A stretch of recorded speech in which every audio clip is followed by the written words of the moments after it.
The number of shifts we have seen in school discipline just in my time teaching, I started in 2012, is absolutely unbelievable. When I started, it was the golden age of no excuse charter schools. The discipline was incredibly punitive and it was at times explicitly racist. I don't talk about this a lot, but I did get into teaching through Teach for America, and the things they were teaching us in our training. They were teaching us how students need to sit. They were telling us that students need to sit like this, and if they do not do that, if they are not sitting attentively during class and tracking the speaker, that you should give out some kind of consequence or punishment. The charter school I worked at during this era expelled kids at the drop of a hat for nothing, not even for fighting. They would say it was for fighting, but really it was just a verbal altercation and maybe a push. It didn't even come to blows. Kids are expelled.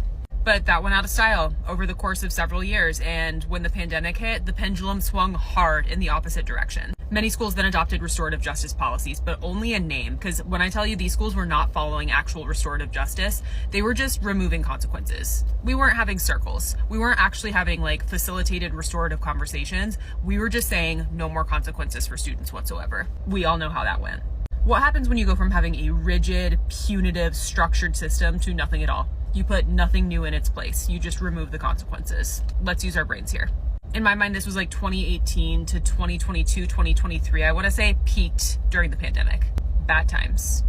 What you have during this time is kids and teachers really going at each other, because anytime a teacher would try to hold a student accountable, the student would push back because of this sense of entitlement, because of the structure in the system not being in place. There is no consequence for them. They know that, so they feel like anything a teacher is saying to them is a personal attack. And now, finally, just in the past 2 years, I do feel that the pendulum has swung to a middle ground, and I am just begging us, can we please stay there? We are talking about logical consequences. We are talking about boundaries. We are talking about behaviors that are never acceptable in school and having a real response to those. This is what we need. We need to lead with empathy and compassion and an equity mindset, and heavy on the equity mindset. This is so important. We also need consistency. We need fairness. We need expectations, because we are teaching children, not adults. And even adults